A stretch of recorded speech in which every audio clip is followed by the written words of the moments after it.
여러분, 저는 간절한 소망이 있습니다. 그 간절한 소망이 뭐냐? 그것은 우리 컨빗대명교 모든 성도님들이 하나님의 그 거룩하신 손에 쓰임받는 것, 그게 저의 소망입니다. 여러분들이 하나님 손에 쓰임받는 것이 저의 소망이며 저의 기도 제목이기도 합니다. 왜 쓰임받기를 원하느냐면은 하나님 앞에 쓰임받을 때에 하나님께서 그 영혼에게 큰 은혜를 부어주시기 때문입니다. 여러분, 모세가 쓰임받으니 민족이 출애굽하는 역사가 있었습니다. 여호수아가 쓰임받으니 그 가나안 땅을 점령해 들어가는 놀라운 역사가 있더라는 겁니다. 할렐루야.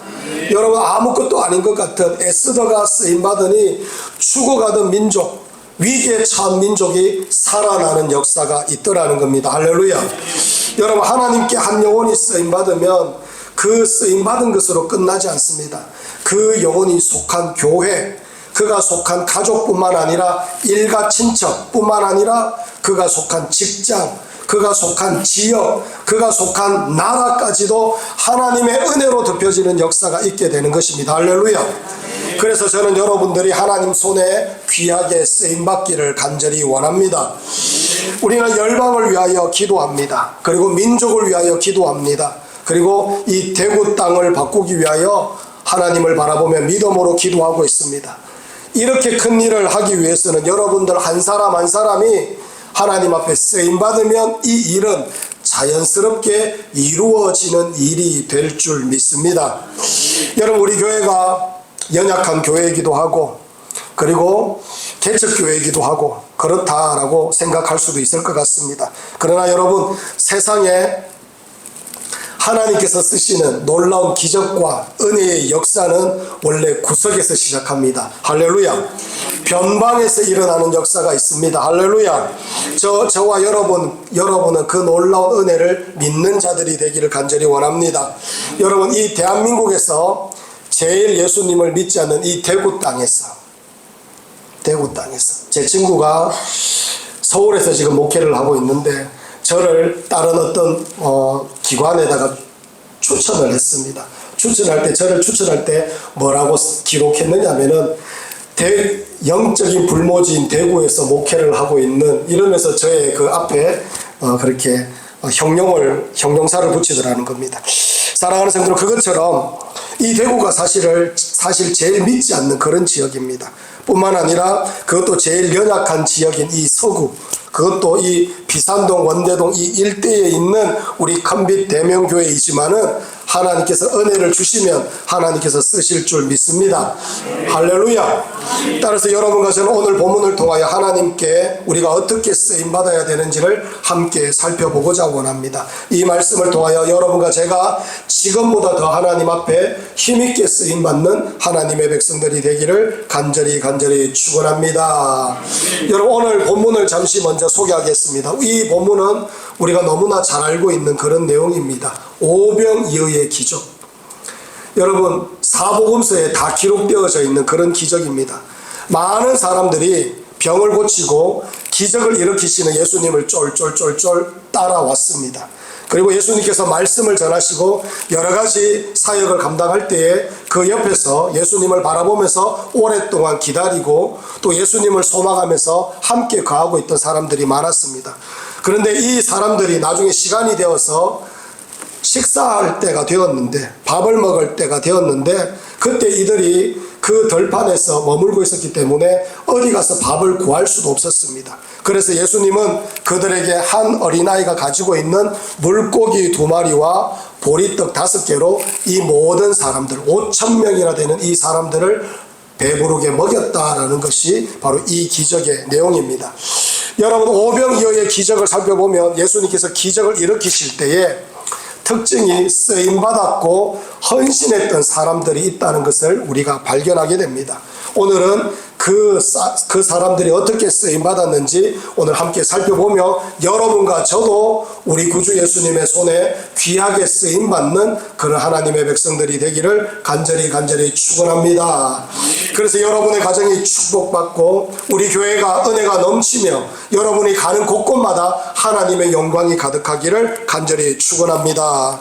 그래서 먼저 첫째로 예수님께 쓰임받는 자는 통로가 되어야 된다라고 말씀합니다. 여러분 8절과 9절을 우리 함께 한번 읽어보도록 하겠습니다.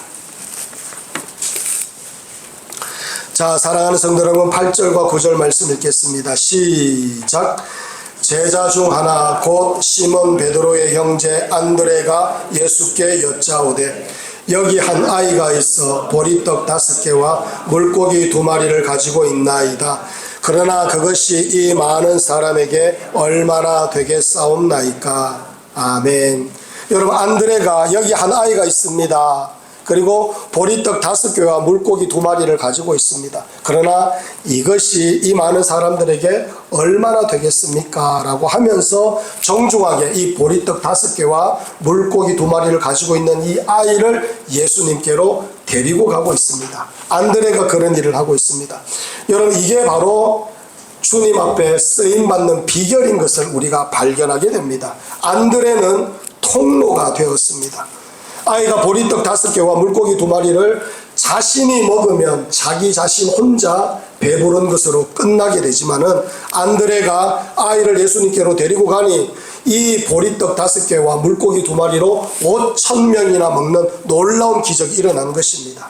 이와 같이 쓰임받는 자는 통로가 되는 역사가 있게 되는 것임을 우리가 깨달아 알 수가 있습니다.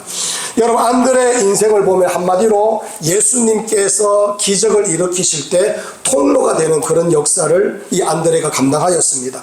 성경에서 안드레가 처음 등장하는 곳이 마태복음 4장 19절에서 20절인데 그때 이 예수님께서 제일 먼저 만난 제자가 누구냐? 안드레였습니다. 안드레가 예수님을 만나고 감격을 하고 그리고 나서 제일 먼저 했는 일이 뭐냐? 그의 형제 베드로를 예수님께로 데리고 갔습니다. 그리고 그 베드로가 나중에 어떻게 됩니까? 사도가 되는 그런 놀라운 역사가 있더라는 겁니다.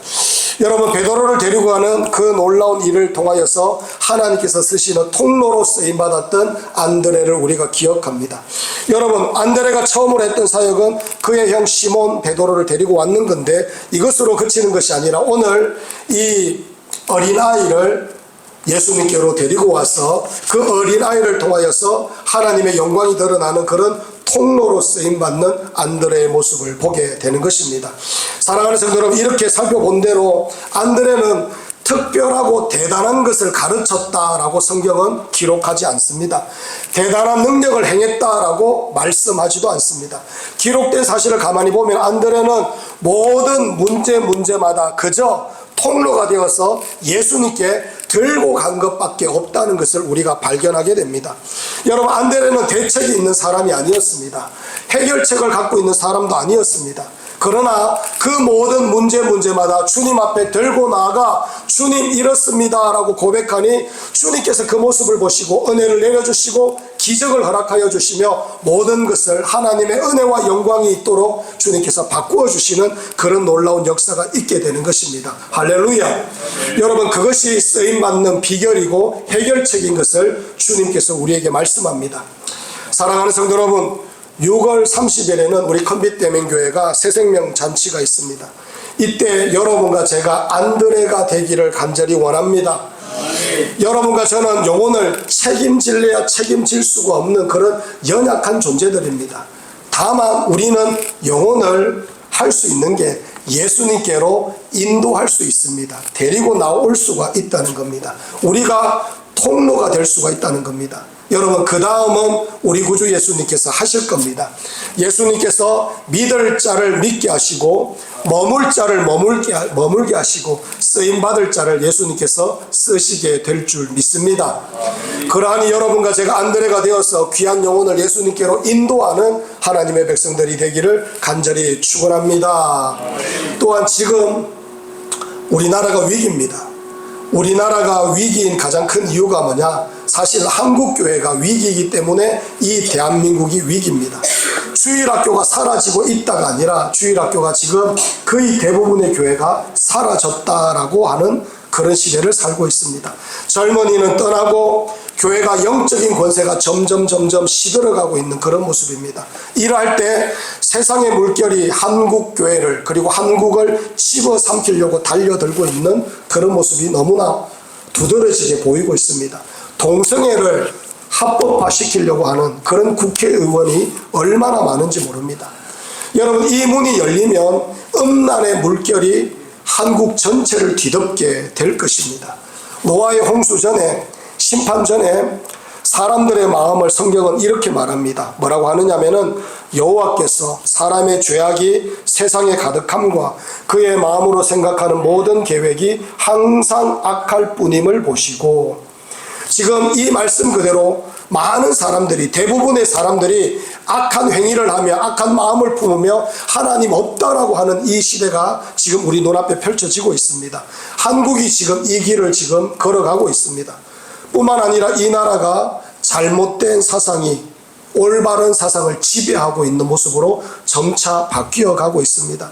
공산주의 사상을 뿌리 내리고 있는 그런 단체, 기관, 이런 단체들이 한국을 지배하고 있는 모습들이 너무 많습니다. 대학교마다, 학원마다, 그리고 학교마다 그런 단체들이 들어가서 아이들을 세뇌시키고 잘못된 사상을 주입시키고 있는 이 모습이 지금 한국의 모습입니다. 이게 지금 한국의 현주소입니다.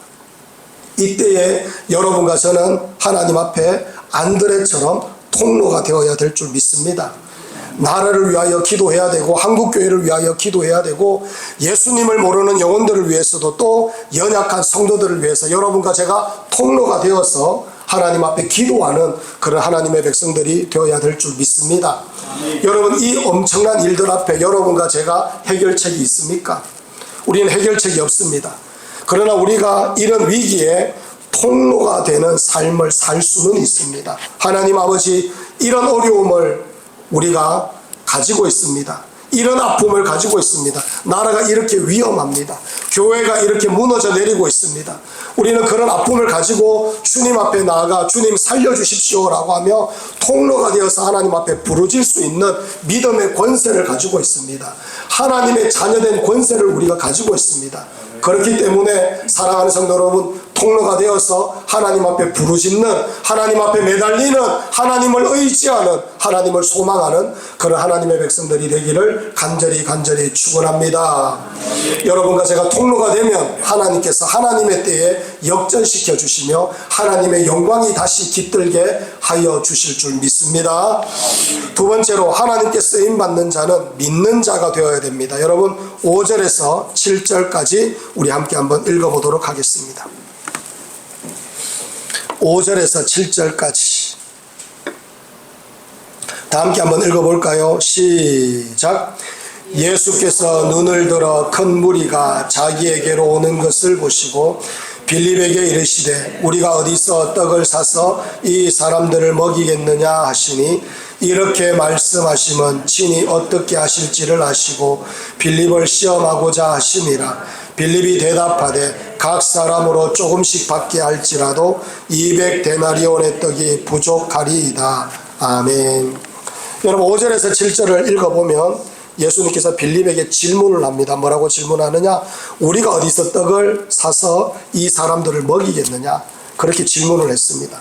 그럴 때 빌립이 응당 대답할 것이 뭐냐면은, 어디에 가면 이만큼의 떡이 있습니다. 어디에 가면 이런 떡을 살 수가 있습니다. 이런 대답을 해야 될 것 같은데, 그런데 빌립이 계산을 했습니다. 뭐라고 하느냐?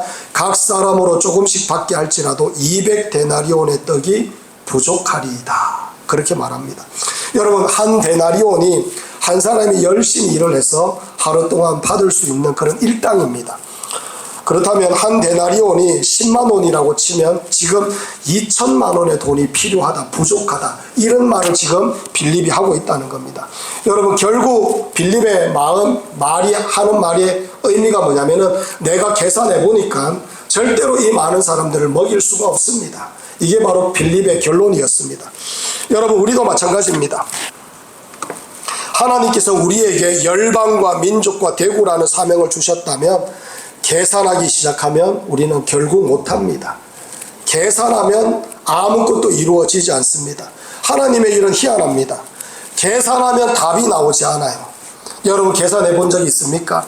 계산하면 답이 안 나옵니다. 우리가 머리를 굴리고 심각하게 회의를 하고 우리 힘으로 애를 쓰려고 하면 그냥 안 될 때가 너무나 많습니다. 그런데 하나님을 믿는 겁니다. 믿고 기도하고 믿고 기뻐하고 믿고 찬양하고 믿고 예배하고 믿고 담대하게 나아가면 하나님께서 해결해 주시는 역사가 있더라는 겁니다. 할렐루야.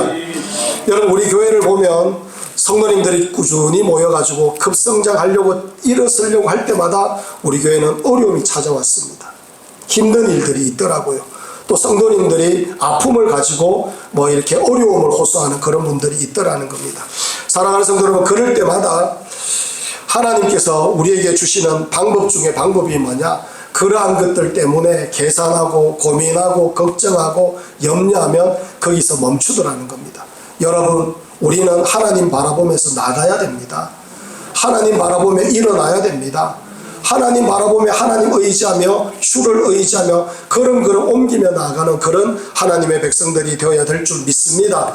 우리에게 능력은 믿음밖에 없습니다. 하나님을 믿고 하나님을 의지하고 하나님을 바라보며 나아갈 때 하나님께서 일하시고 하나님께서 세워주시며 하나님께서 하나님의 영광을 드러내주시는 놀라운 역사가 있게 되더라는 겁니다. 할렐루야. 여러분, 하나님께서 친히 하시면 될 줄 믿습니다. 그게 바로 하나님의 법칙이며 믿음의 법칙인 줄 믿습니다. 여러분과 저도 우리 교회도 그렇습니다. 하나님께서 함께 하셔야 됩니다. 하나님께서 길을 내셔야 되고 하나님께서 방법을 주셔야 되고 하나님께서 인도해 주셔야 되는 겁니다. 오늘 빌립을 보면 각 사람으로 조금씩 받게 할지라도 200데나리온의 떡이 부족하리이다 라고 그렇게 말합니다. 우리가 인간적인 계획을 세우고 자꾸 인간적인 방법으로 나가면 늘 하는 소리가 뭐냐면은 안 된다 안 된다 라고 말하게 되어 있습니다. 부족합니다. 부족합니다. 이 빌립이 하는 소리하고 똑같은 소리를 우리가 하게 됩니다. 우리는 6장 11절에서 예수께서 떡을 가져 축사하신 후에 앉아있는 자들에게 나눠주시고 물고기도 그렇게 그들의 원대로 주시니라 라고 말씀하듯이 예수님께서 은혜 내려주실 줄 믿는 하나님의 백성들이 되어야 될 줄 믿습니다. 할렐루야. 네. 여러분과 저는 계산하는 자가 아니라 믿는 자들입니다. 할렐루야. 네. 여러분, 가나안 12정탐꾼이 가나안 땅을 정탐하고 돌아왔습니다. 그때 믿음으로 보고한 두 사람이 있습니다. 여호수아와 갈렙이었습니다. 여호수아와 갈렙이 뭐라고 보고를 했느냐면은 저 땅은 하나님께서 우리에게 주신 땅입니다. 저들은 우리의 밥입니다. 그렇게 믿음으로 보고했습니다. 그런데 그 믿음의 보고대로 여호수아와 갈렙은 가나안 땅에 들어가서 그 땅을 차지하고 점령하는 역사를 마음껏 누리게 됩니다. 믿음대로 되는 겁니다. 그러나 10명의 정탐꾼은 아낙 족속들이 있습니다. 우리는 메뚜기 같습니다. 그 땅은 우리가 차지할 수 없습니다. 그렇게 보고를 했습니다. 계산을 해보니 되지가 않는 겁니다. 그 계산대로 그들은 광야에서 죽을 수밖에 없었다는 것을 우리가 기억해야 됩니다. 사랑하는 성도는 우리는 계산하고 따지는 자들이 아닙니다. 계산하고 따지면 성경책이 왜 있습니까? 계산하고 따지면 아무것도 될 수가 없습니다. 여러분과 저는 계산하고 따지는 자가 아니라 주님께서 하실 줄 믿는 하나님의 백성들이 되어야 될 줄 믿습니다.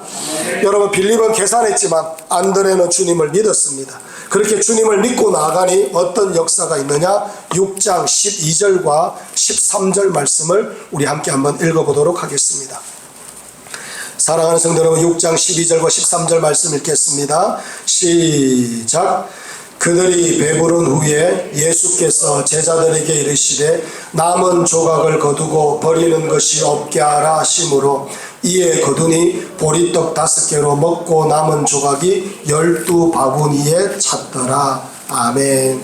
모두 다 배부르게 먹고 난 후에 남았습니다.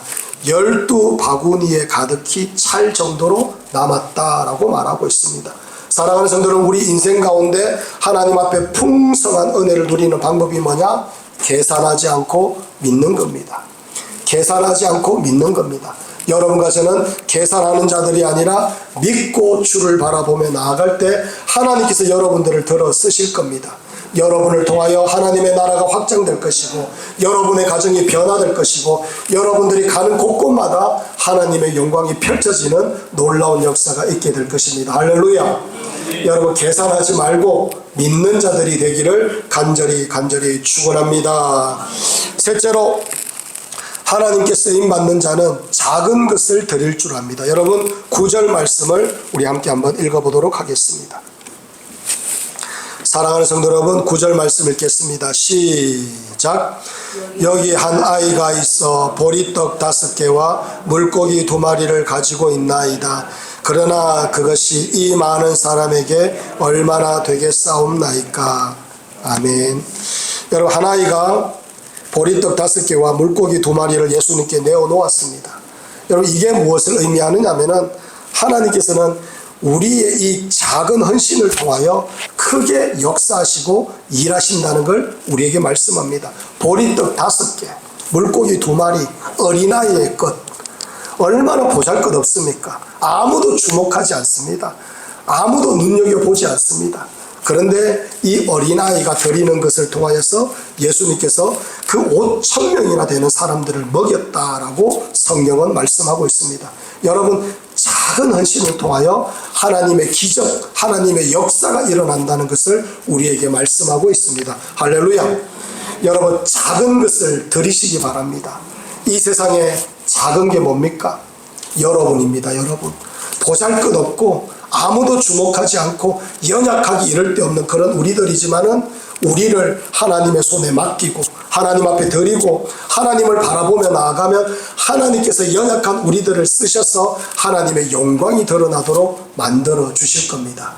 여러분, 작은 것을 드릴 수 있는 하나님의 백성들이 되기를 간절히 축원합니다. 우리나라에 1907년에 평양 땅에 대부흥운동이 있었습니다. 성령님께서 이 평양 땅에 임하셔서 평양 전체가 성령의 동안이가 되었습니다. 그때 남자들이 회개하니까 희한한 일이 벌어졌습니다. 평양 하면 유명한 게 뭡니까? 기생집입니다. 기생. 평양 기생이 그렇게 유명했어요. 그런데 하나님의 은혜로 말미암아 성령의 은혜가 불고 나니까 기생집이 안 돼. 다 문을 닫아요. 그만큼 이 평양 땅이 변하기 시작했습니다. 주일날 되니까 여러분 장이 서질 않습니다.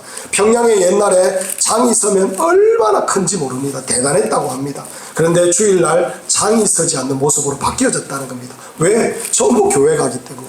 그런 은혜로운 역사가 있었다는 것을 우리가 알 수가 있습니다. 알고 있습니다. 여러분, 그런데 이 평양 대부흥 운동의 그 처음 출발이 어떻게 되느냐면은 이 길선주 목사님이란 분이 계셨습니다. 이 길선주 목사님 뿐만 아니라 이 장대현 교회, 평양의 장대현 교회에 많고 많은 하나님의 백성들이 부흥의 가운데 하나님 앞에 매달려 기도하고 있는데, 여러분, 이 길선주 목사님에게 성령님께서 임하셔서 뭐라고 하느냐면은 너의 죄를 회개하라 라고 자꾸 말씀해 주셨다는 겁니다. 은혜를 막 주시는 건데, 여러분, 이 길선주 목사님이 어떤 죄를 저질렀냐면은 예수님 믿기 전에 자기의 가장 친한 친구가 일찍 죽게 되었습니다. 병으로 일찍 죽게 됐는데 가산이 얼마나 많았는지 모릅니다. 대단한 부자였는데 죽으면서 유일하게 믿을 수 있는 이 길선주에게 그 가산을 넘겨주면서 네가 내 처자식을 좀 먹여 살려주면 좋겠다. 그 대신 이 가산을 가지고 그들에게 좀 제공해주고 얼마간 이렇게 써도 된다라고 라는 식으로 그렇게 가산을 물려주었다고 합니다. 그런데 길선주 목사님이 그 가산을 보자마자 욕심이 나서 다 자기가 착복하고 얼마 되지 않는 것만 그 처자식들에게 물려주는 그런 일들이 있었습니다.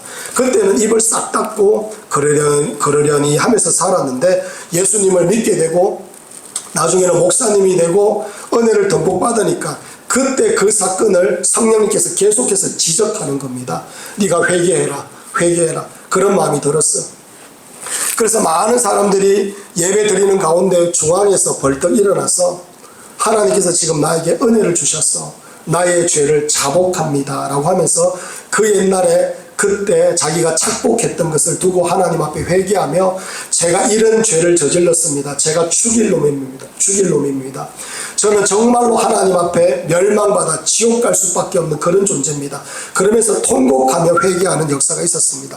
그러고 나니까 그 많고 많은 성도님들이 전부 다 회개하는 역사가 일어났습니다. 그들이 노름했던 거 회개하고 살인 저질렀던 거 회개하고, 그리고 기생집에 들락날락 끓인 거 회개하고, 모든 죄를 회개하는데 얼마나 회개했냐면 일주일 동안 회개를 하는 거. 일주일 동안 회개하면서 그 평양 시내가 전체가 뒤집어지는 역사가 있었습니다. 그런데 평양시만 뒤집어진 것이 아니라 그 회개의 바람이 한반도 전체에 엄청난 영향력을 미치며, 그때 은혜 받았던 사람들이 전부 다 밑으로 내려오면서 교회를 세우고, 그리고 많은 사람들에게 복음을 전하여서 한반도 전역에 교회가 널리 퍼지는 역사가 있게 되었다는 것을 우리는 알게 되는 겁니다. 사랑하는 성도 여러분, 한 사람이 하나님 앞에 그 하나님의 음성을 듣고 그냥 회개했는데, 그 회개를 쓰셔서 나라 전체를 뒤바꾸는 그런 역사를 하나님께서 우리에게 허락해 주셨다는 겁니다. 사랑하는 성도 여러분, 보잘것없는 건데 하나님 앞에 드리면 하나님께서 역사하십니다. 보잘것없는데 하나님 앞에 고백하며 나아가면 하나님께서 그것을 멋지고 아름답게 들어 쓰시더라는 겁니다. 여러분과 제가 그러한 자들이 되길 원합니다. 우리 정말 보잘것없지만, 연약하지만, 우리 아무것도 아니지만은 하나님 앞에 내 인생을 드립니다 라고 고백하며 하나님을 바라보며 나아갈 때에 하나님께서 우리를 쓰실 것이고, 하나님께서 우리 교회를 쓰실 것이고, 하나님께서 이 지역을 쓰실 것이고, 하나님께서 이 대구 땅을 쓰실 줄 믿습니다. 이 나라 이 민족 가운데 하나님의 은혜를 가득히 부어주실 줄 믿습니다. 사랑하는 성도 여러분, 여러분을 드리시기 바랍니다. 여러분들이 가지고 있는 작은 것들을 하나님 앞에 드릴 수 있는 그런 하나님의 백성들이 되길 원합니다. 그러할 때 우리가 달라질 겁니다. 교회가 달라질 겁니다. 민족이 달라질 겁니다. 이 은혜를 누리는 하나님의 백성들이 되기를 간절히 축원합니다.